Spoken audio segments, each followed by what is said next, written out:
August 18th, 1960.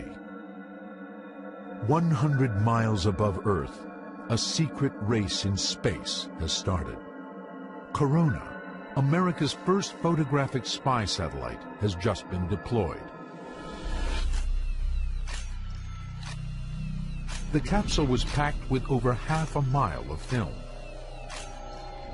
The camera could capture images of objects as small as a truck on Russian territory, at least on a clear day.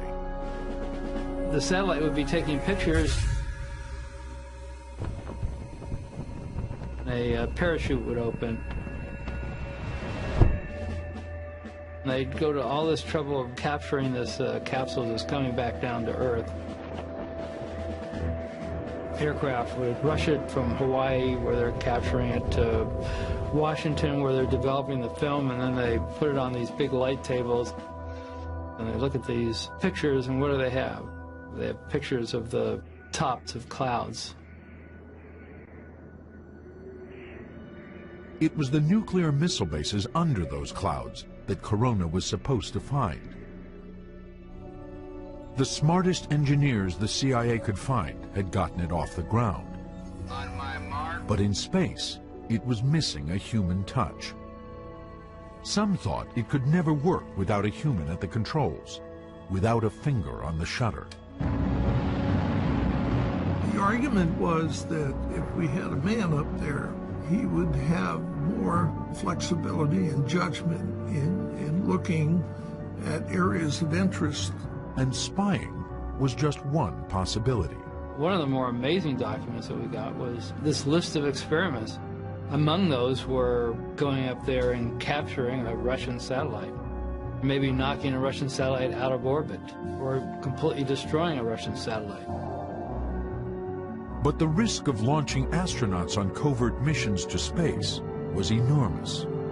Any attempt had to be kept completely secret. Only a handful of people know what really happened. You just couldn't tell anybody about it. Nobody. I didn't tell my wife anything. I wasn't allowed to. Program is still classified. Nobody's ever told us it wasn't. Up next on Nova, a space story you've never seen. The story of the Astrospies.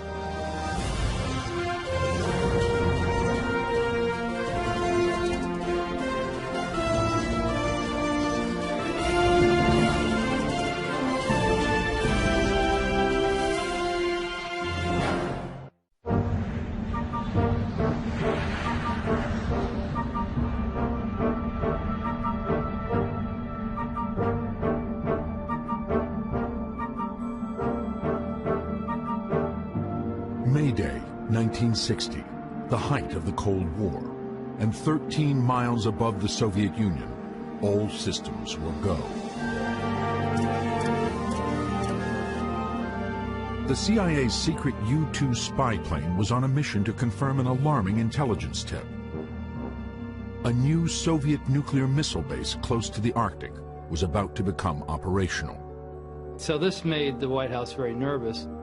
It was in a position where it could launch missiles over the North Pole, which was the shortest route from Russia to the United States.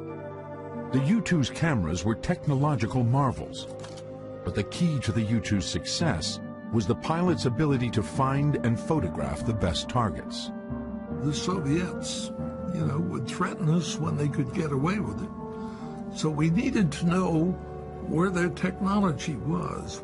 We needed to know what they were doing in the missile field, where the silos were, what kind of missiles they had.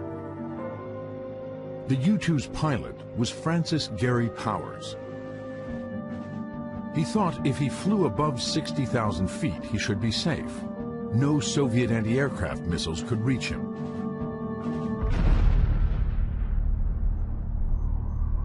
He was wrong.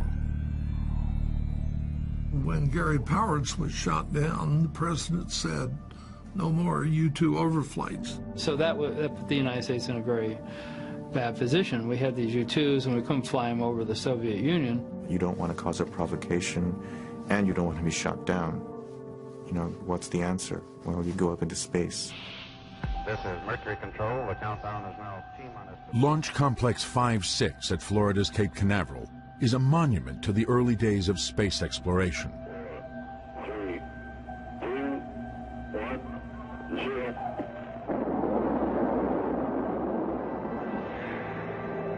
Now a museum, it was once NASA's command center for the launch of Alan Shepard, America's first man in space. All systems are go. In December 2004, NASA Special Agent Dan Oakland was called over to the old blockhouse to help solve a problem. Was trying to find some keys to a door that was closed for a good number of years. The lock was so old, Oakland's office was the only one that still had the master key. There was no lights or anything, and we started looking around with flashlights.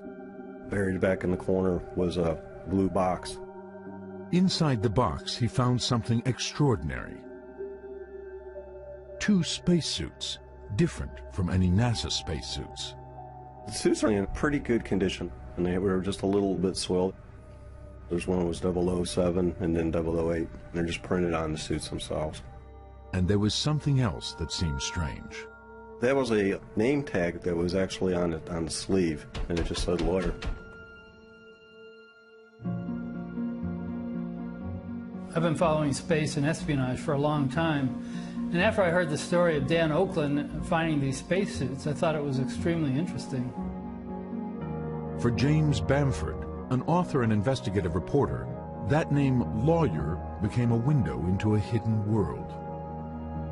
There was a small article about these suits in a space website, and it was very curious, because if you look at the list of NASA astronauts, there's never been a NASA astronaut named Lawyer. But I did find the name Lawyer, Captain Richard E. Lawyer, on a list of pilots chosen to be part of an Air Force space program in the 1960s. When I looked closely at the program, I realized it had been run by a secret agency inside the Pentagon. Well, I did manage to get some documents. Much of the program, even 40 years later, is still officially secret. Lawyer's name was on a list of 17 pilots who were chosen for the program. I managed to talk to him off camera about a month before he died. And the information he gave me helped me find 10 of the other pilots who are still alive. It's an impressive group. Some of the pilots Bamford found became space shuttle astronauts.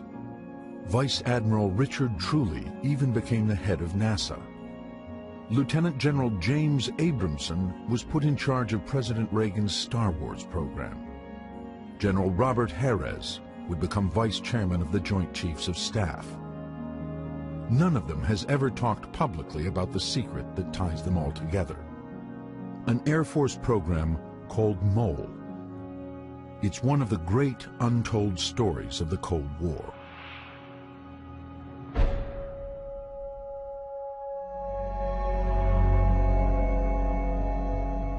The story begins in January 1964 with a new group of America's best military pilots arriving at Edwards Air Force Base in California.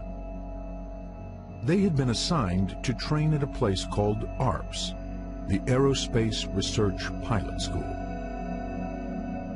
So I arrived at Edwards into what they called ARPS. Didn't know a soul. Run by Chuck Yeager, the first man to fly faster than the speed of sound, ARPS was a school where some military pilots with the right stuff were groomed to become astronauts in NASA's civilian space program. This year, it was different. As we went through our student year and got toward the fall, we realized that something funny was going on, and the thing that was funny going on was they were actually conducting a secret, I guess you'd say, a crew selection. Without them knowing it, they were actually competing with each other for this program. They were being watched and being evaluated by these people to see who would make the best astronauts. The program was so secret, it was even kept from the potential astronauts themselves. We'd fly in the morning, we would have classes in the afternoon, and we'd study and reduce data at night.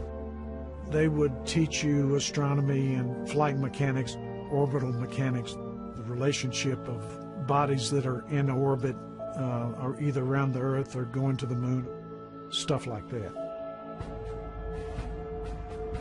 For the students, it was more than just books and flying.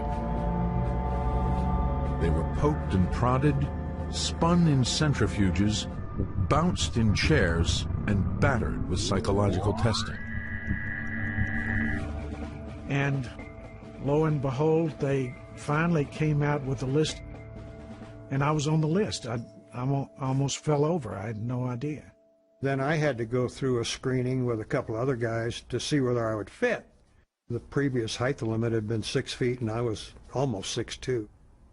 I was determined, so I had pulled that helmet down so tight I was almost dying, but I just barely made it. I think there were about 100 people that started out, and to survive down to 8 or so made you feel pretty good. This was 1964. In 1964, only Mercury had flown. The Gemini astronauts were down at NASA. And here we were going to get to fly in space, even though it was a military program. So we were sitting on the top of the anthill. And they finally did tell the people that they selected, but they only told them a cover story. They didn't tell them the real story about what they were being selected for. What they told them was that they were just going to go up to space and do experiments. Unlike U-2s or spy satellites, launching man into space just couldn't be kept secret.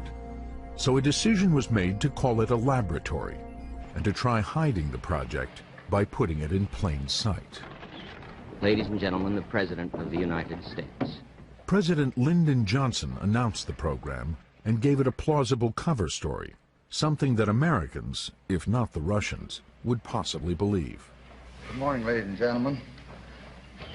I am today instructing the Department of Defense to immediately proceed with the development of a manned orbiting laboratory.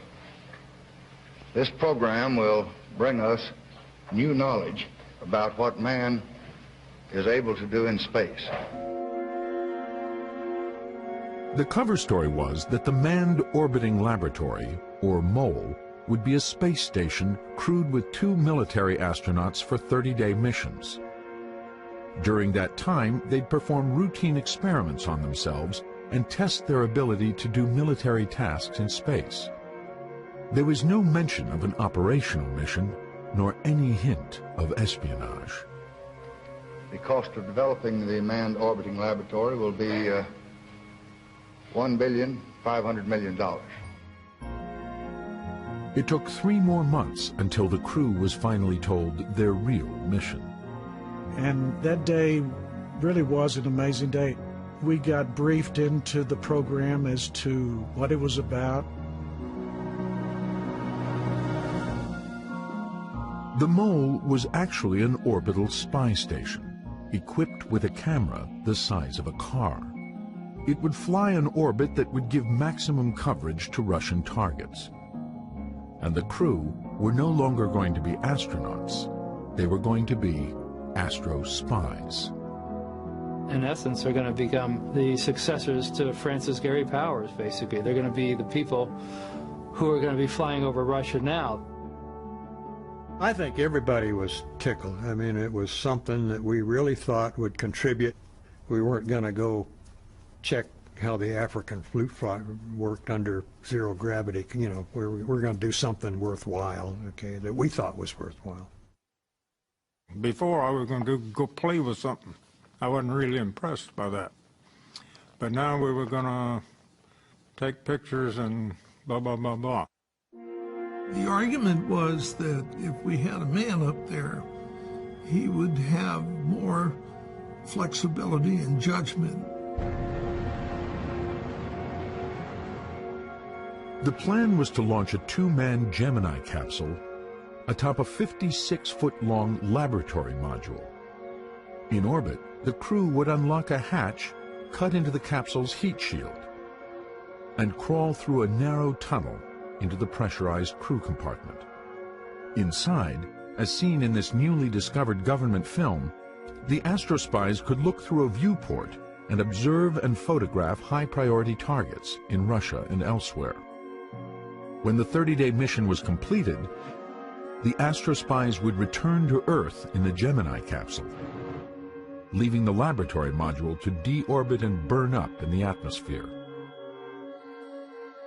With their highly classified mission in hand, the Astrospies disappeared into a hidden world.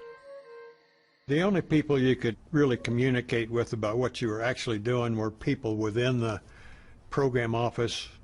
When we traveled, we didn't identify ourselves as MOL or crew members or anything else. And I think once in a great while we traveled on ID that identified us as somebody else. We didn't go around and tell everybody, knock on everybody's door and say, hey, I was an astronaut. Although we did have a joke in the program that one day there was going to be a little article back on page 50 of the newspaper that said, an unidentified spacecraft launched from an unidentified launch pad with unidentified astronauts to do an unidentified mission. That's the way it was. But despite the carefully crafted cover stories, despite all the safeguards, half a world away, the Russians were carefully watching and listening, and they didn't believe a word. We had some information about the MOL program from open and closed channels. We had our sources. These guys in Russia were smart. They could look at MOL, they could see sort of the general systems layout, and they could tell you, well, this is for something much more serious than simply applied military experimentation. Russia was being surrounded by a network of American nuclear missile bases, and we needed information on the location of these bases. Reconnaissance from outer space was absolutely necessary. We faced the problem of how potential targets could be identified and located. That's how the Almaz project was born. In Russian, Almaz means a diamond in the rough. Almaz was the code name for the Soviet spy ship, a code name that could never be spoken. Almaz was a state secret, a spacecraft the Soviets hoped would dwarf the American MOL. It's not just a satellite or a spaceship. It's a whole complex, a whole system that consisted of a number of elements. Its overall weight was about 20 tons. We're talking about two massive, 20-ton spaceships in space docked to each other, cosmonauts photographing the Earth, perhaps even doing some sort of battle simulations. And it wasn't just going to be bigger, it was meant to be better. Unlike the MOL, Almaz was designed to stay in orbit for years at a time. Supply ships would ferry cosmonauts and equipment back and forth on a regular basis. The Soviet Union at that time was ahead in many ways. We launched the first satellite. We had the first spaceman, so we believed we were ahead of everybody. Almaz and MOL were, in some sense, kind of the shadow space race. It was the one without the parades.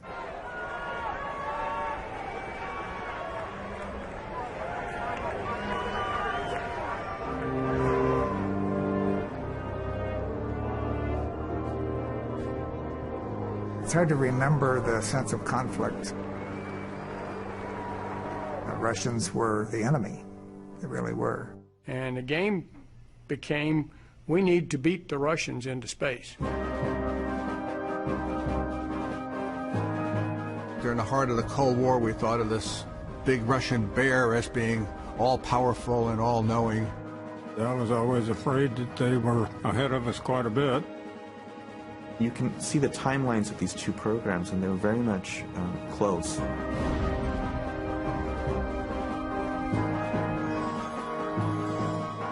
Hidden from view, an intensive training program began. MOL crew members began simulating life in zero gravity.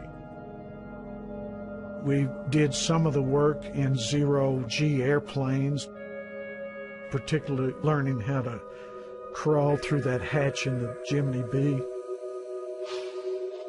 One task the Astrospies simulated over and over was one of the most basic, going back and forth through the hatch and narrow tunnel that connected the Gemini capsule to the laboratory module. One would go back into the Gemini through this really awkward tunnel. Now, as we progressed on the program, we got better at what we were doing. In an eerie parallel world, cosmonauts were practicing exactly the same maneuvers in Russian airplanes. Even though there was no exchange of information between the Americans and the Soviets, we were thinking in the same direction.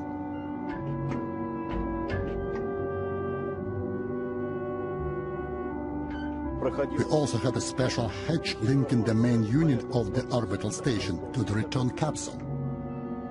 To simulate life on board the Almaz, Russian designers built underwater tanks with a mock-up of the spaceship. There, planners had more time to study complicated maneuvers, like loading film capsules into the station. Half a world away, the Americans had developed the same solution. Former test pilot Bud Evans was put in charge of designing the underwater training program. In the airplane, when you reach 0G, and you had maybe 40 seconds to maybe a minute, 15 seconds at the most. So you really couldn't get a timeline on how long it would take somebody to do a task. And following that, we went full bore on simulating the MOL astronauts' task underwater. They created an undersea training facility off Buck Island in the Caribbean. Underwater, they dropped this very large mock-up of the MOL spacecraft. In film that has never been shown publicly before, you can see MOL crew members first putting on scuba gear, then donning their full spacesuits.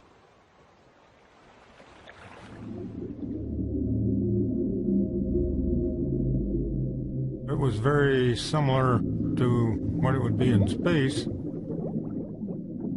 Cutting out some of the gravity, you can't move very well. With a more complete mock-up, the MOL crew members practiced more mission-critical tasks, like simulating how to move the packages of exposed film back through the narrow tunnel into the Gemini capsule. We had to know how long these tasks were going to take. This was one way to get some real timeline studies. While both the astronauts and cosmonauts were training for reconnaissance, military planners saw orbiting spy stations as just a first step. Any nation sufficiently advanced in space technology can convert a vehicle into a military spacecraft to deny the use of space to the free world. A 1963 Air Force briefing film titled Space and National Security depicted space as a battlefield and showed just how far the military thought that battlefield might extend. In the 60s, this was a time of big thinking on both sides. The Russians were really thinking grand, and we're talking multiple battle stations in Earth orbit, reconnaissance stations, manned by dozens and dozens of cosmonauts.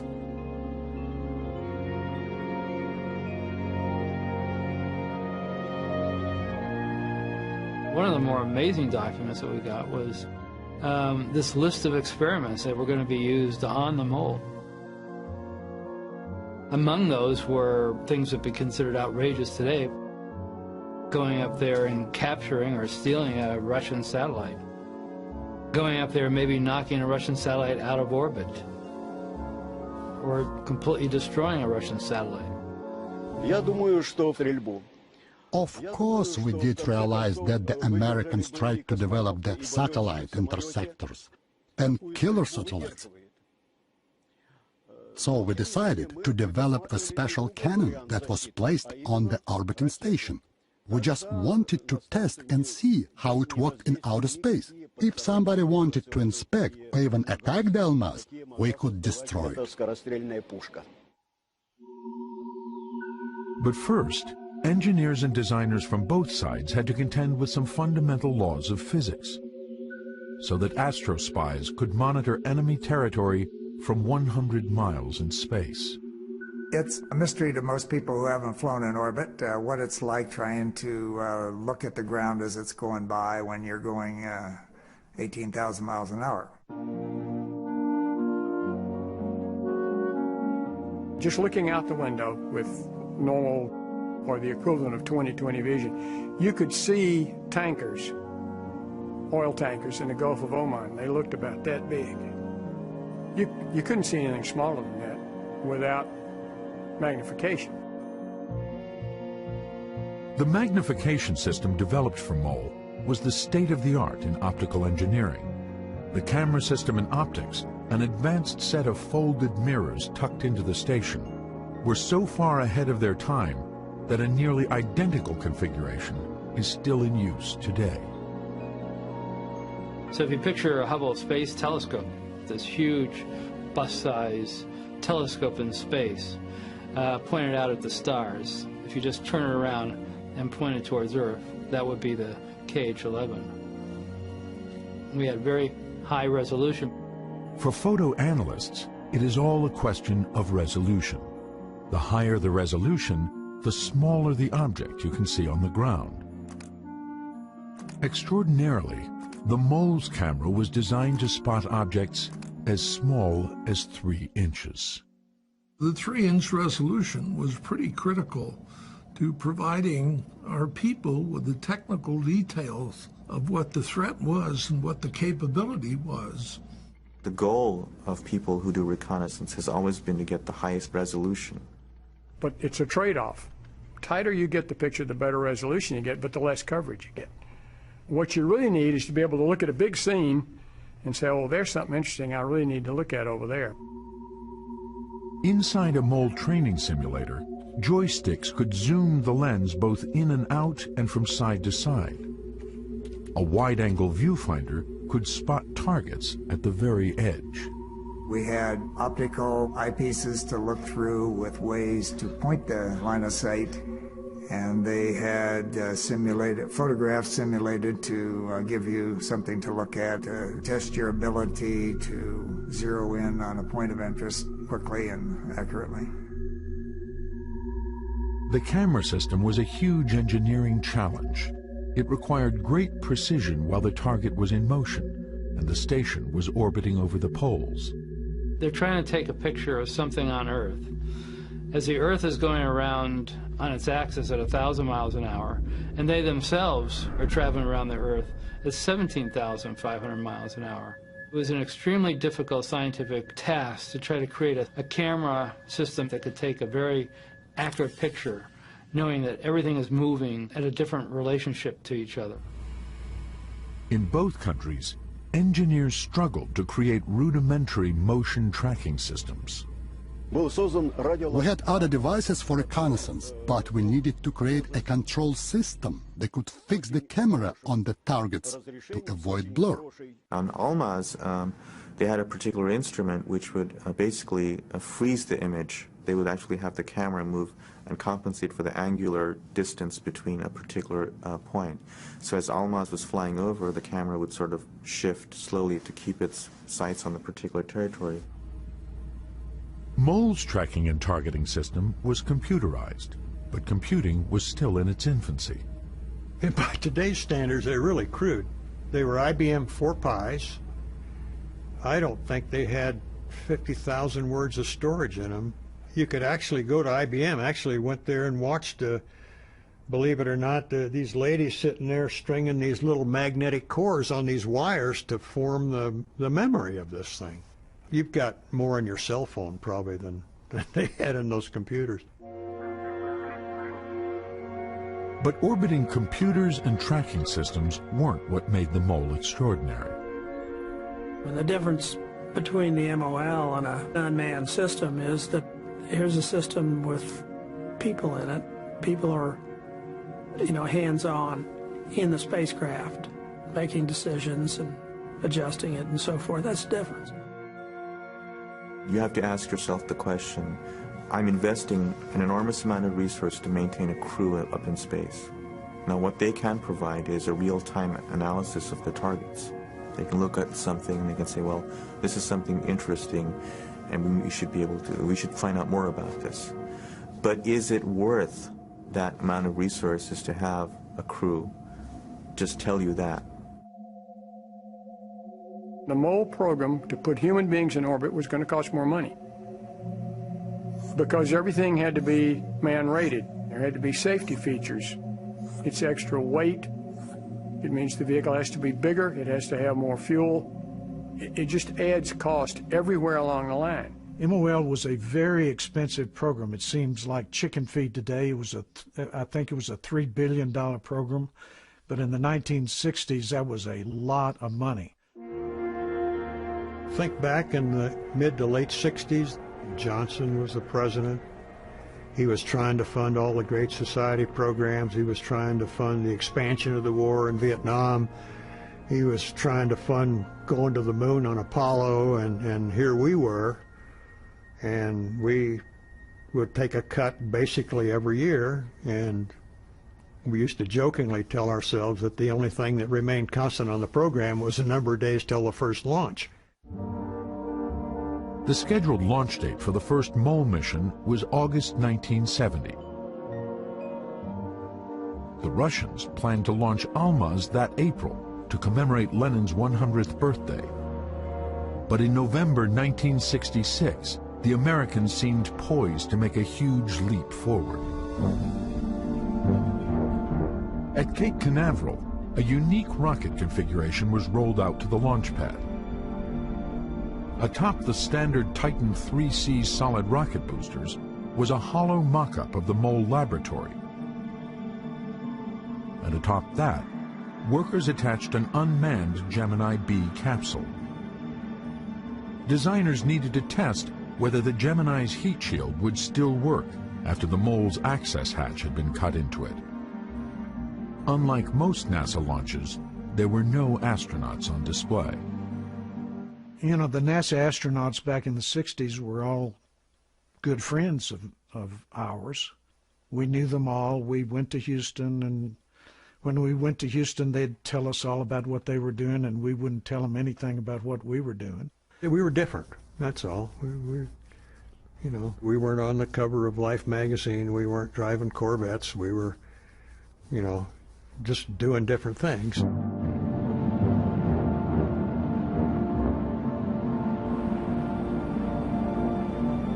At 8:50 on November 3rd, the MOLE program literally got off the ground. Just over 100 miles in space, the unmanned capsule was ejected.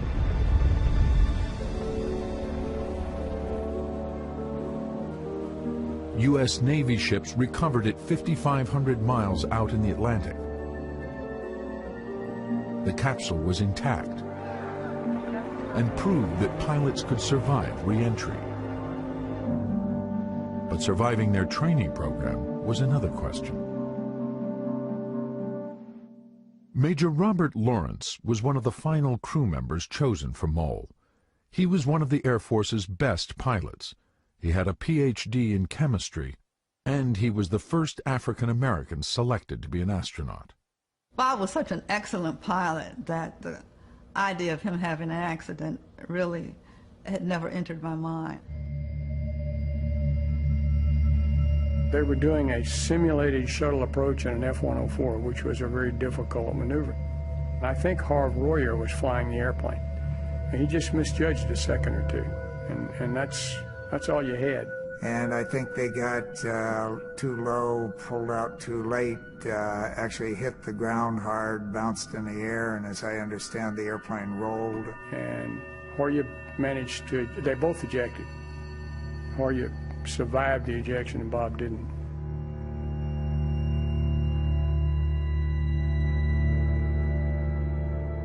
I was standing at home changing the buttons on a dress, and I looked out the window and saw Bob Harris coming up the walk.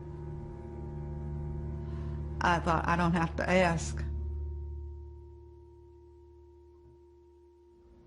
It's what they call a life-changing experience, you know.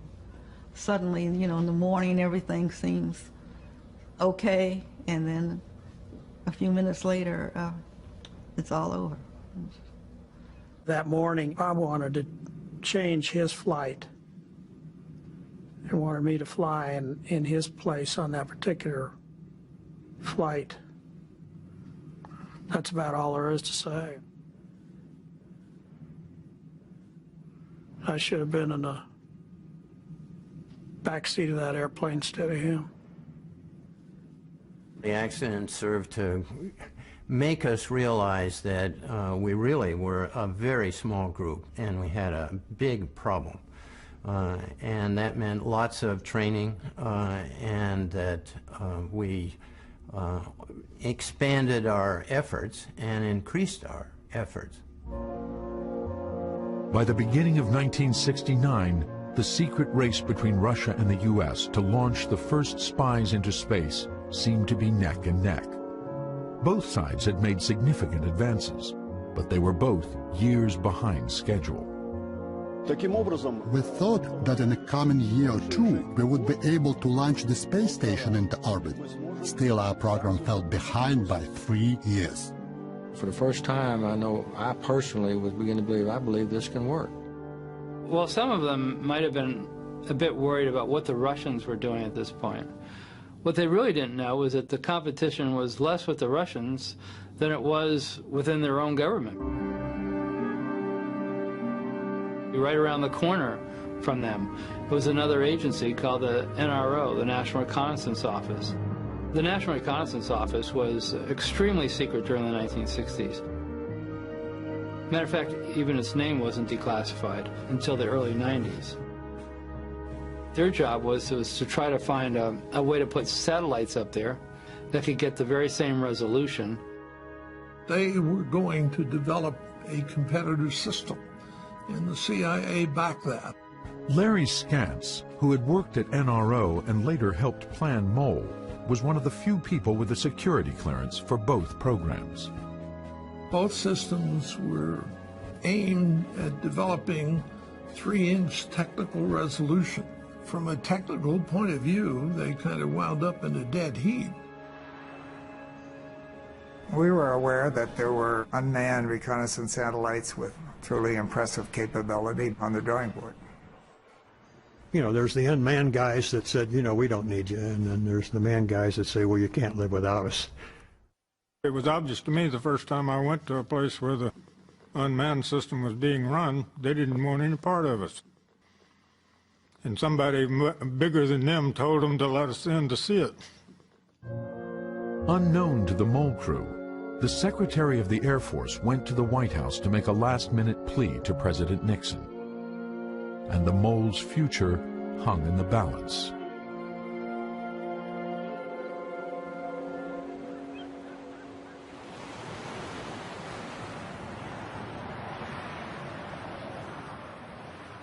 For Hank Hartsfield, the morning of Tuesday, June 10th, 1969, was like any other. I jumped in my little MG, and as usual, I had a little plug in my ear to listen to the local news, and was happily driving down 405. They came in with an announcement. This morning, the Manned Orbiting Laboratory has been canceled by the Department of Defense. Holy cow, what's going on here? And there was 2 news stations. I switched the other one to see if the story would be any different, and it wasn't. I was in a meeting arguing with an engineer, and I felt this tap on my shoulder, and I looked around, and it was Mac. And I looked in his eyes, and he said, real low, nobody else in the room heard him, he said, the program's canceled.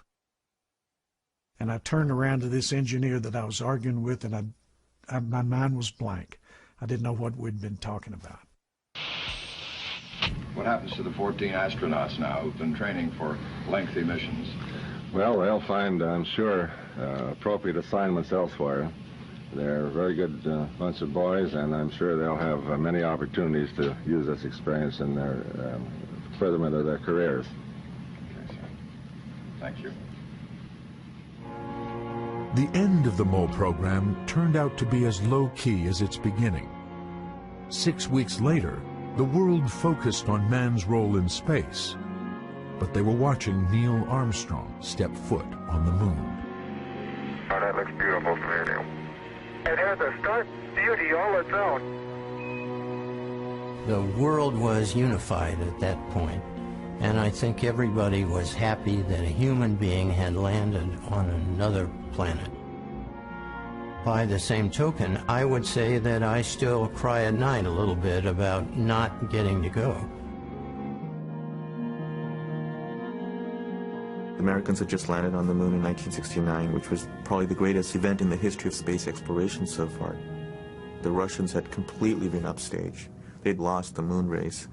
So Dmitry Ustinov, who's basically the effective head of the Soviet space program, demands something to respond to this. This is what the Russians came up with. This is the spy station called Almaz. 13 years in the making, the sole remaining capsule is locked away in a warehouse on the outskirts of Moscow. It is a closed facility, a place foreigners are still denied access. Nova's cameras were allowed inside, but only with a Russian camera crew.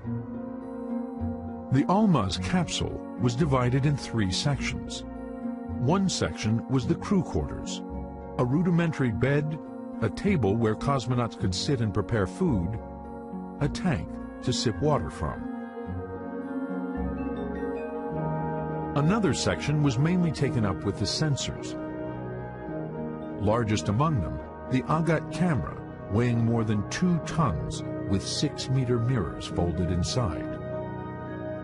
And in the middle, the operations module, where Astrospies could zoom down to almost any point on Earth. To show them where they were, a simple globe that depicted their point in orbit. A screen they could look at that showed them a 100-kilometer panorama of the world below. In front of that screen, a viewfinder that could zoom in to 100 meters. We could see details that were half a meter long from 250 kilometers in outer space. For example, we could see the make of the car, if it's a Ford or Toyota. The entire station was gyroscopically controlled, designed to pivot as it passed over its target, so that when the shutter was triggered, the pictures wouldn't be blurred. And on the outside of the station, a first for manned spaceflight, a weapon, a 23-millimeter cannon that could fire on an enemy satellite that might be flying too close for comfort. In June 1974, all of this was loaded on top of a giant Proton rocket and rolled out to the Baikonur launch site. The Almaz capsule was covered with a shroud, so American reconnaissance satellites couldn't photograph it.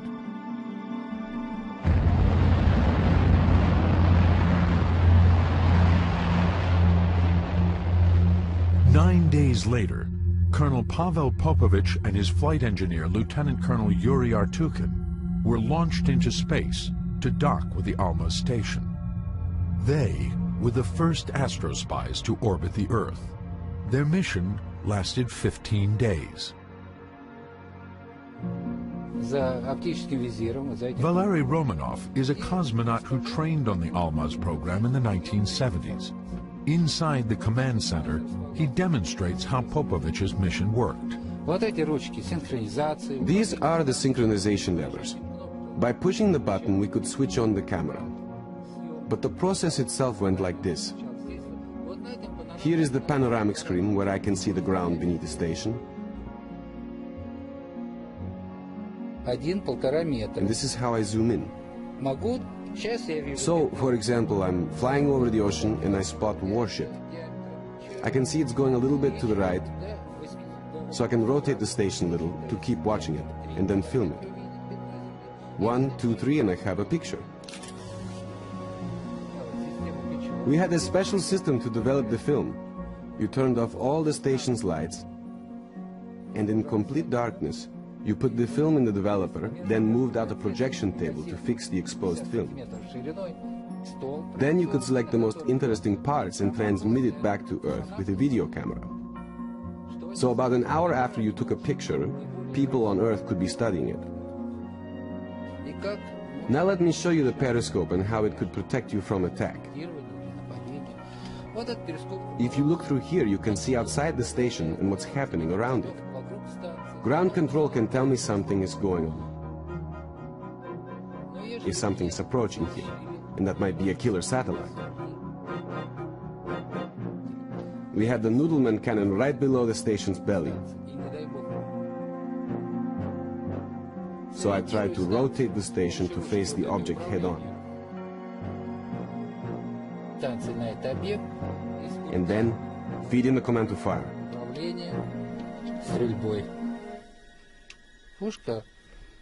Fortunately, that never happened. We were afraid about what would happen to the station if we fired the cannon, so we never tested it with the men on board. But after the crew left, we fired the cannon by remote control, and the station survived the intense vibration. Subsequent missions to the Almaz seemed star-crossed. On 2 missions, cosmonauts failed to dock with the spy station and returned to Earth empty-handed. On the 3rd attempt to reach Almaz, things got worse. The cosmonauts docked successfully and entered the Almaz. But on their 42nd day in orbit, as they passed over the dark side of Earth, the station's electrical system suddenly shut down. Alarms sounded, and the station was plunged into darkness. Out of radio contact and drifting in space, the cosmonauts struggled for 2 hours to bring the craft back to life. When power was restored, the frailty of man in space became clear.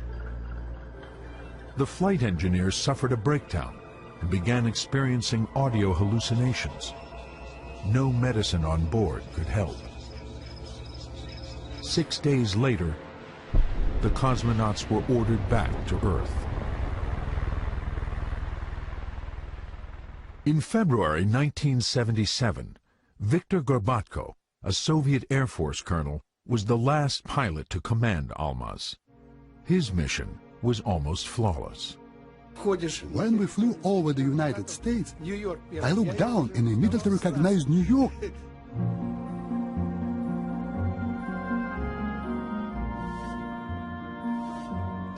We could see human beings on the streets. I would say we could see objects about 1 meter in size. I had enough time to count planes on the ground when we flew over military bases. We just had to shoot film of any weapons we could spot. That was about all we had to do. Circling the Earth every 90 minutes, he said the Almaz orbit was useful not only for spying on the U.S., but also on its allies. Our main assignment with the Agat system was to film ships and planes on the other side. There was some military tension in Israel, so we had to count how many planes they had. To Colonel Gorbatko, there was a big difference between space espionage and space wars. My mission has a peaceful character. We didn't shoot, we just took pictures. So we were space spies. That would be a good title for a movie. But far below, in Moscow, senior Kremlin officials were asking the same question their American counterparts asked 8 years before. Was this really worth the effort and the risk? One of the biggest ironies here was that the Russians probably felt that they won, but in the end it was a hollow victory because they ended up basically coming to the same conclusion. It just took them about a decade longer. On February 25, 1977, at 9:21 a.m. Moscow time, Colonel Gorbatko undocked from Almaz and descended towards central Kazakhstan. He and his partner would be the last Astrospies. After 13 years of extraordinary effort by scientists from both sides, with billions of rubles and billions of dollars spent, only 5 missions had been launched, all by the Russians, and just 2 of those were deemed a success. For all the effort, Astrospies had managed just 81 days in orbit. In the end, it came down to a competition of man against machine, and machine won. I absolutely think it was a premature decision to close down the program. They insist the space station without the pilots are more efficient. I would insist that is wrong. I thought it was a good program. I think we could have done something really worthwhile. It was aborted prematurely as far as we were concerned. I think it was positive. I'd like to think, and I believe I'm correct, that we had a positive influence on the way things would be going in the future. 2 months before the last Russian cosmonaut left the Almaz, America's National Reconnaissance Office successfully launched its first KH-11 unmanned spy satellite. Said to be capable of capturing images with 3-inch resolution, but using video sensors instead of film. This was the digital age of espionage. This was what had rendered America's Astrospies obsolete before they ever flew.